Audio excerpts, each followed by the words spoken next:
As a result of a poorly drafted law passed by the Republican Congress in 1995, oil companies are now drilling for free on public lands offshore in the Gulf of Mexico. The Government Accountability Office projects that the American people currently stand to lose as much as $53 billion in royalty payments over the life of these leases. And according to a brand new study, that's as much as $1.5 billion just this year. And with oil prices at $90 a barrel, we do not have to be allowing them to drill on public lands for free and taking all of the profit for themselves and giving nothing back to the American taxpayer. This amendment is very simple. It says to these companies, we will allow you to continue to drill and not even pay any royalties, but we're not going to give you an opportunity to bid on any new leases on public lands in our country.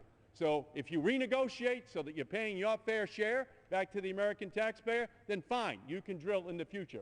But we need that $53 billion that they owe in royalties, in taxes, to be put towards reducing the federal deficit. That's what this debate should be all about. Where do we go to find where the waste is in our federal government? The oil companies drilling for free, paying nothing to the taxpayers while reaping windfall profits is absolutely something that we should not tolerate. This week's debate is all about priorities. Will we stand with big oil or with big bird? With the big corporations or with the little guy?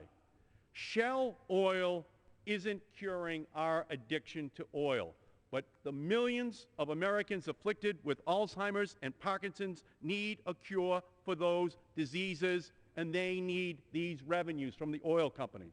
Executives from BP won't be shivering in the cold anytime soon, but our nation's poorest families and senior citizens will be.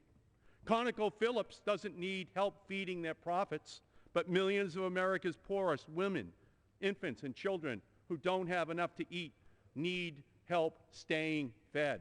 Chevron doesn't need special treatment, but special education programs for our neediest students are on the chopping block.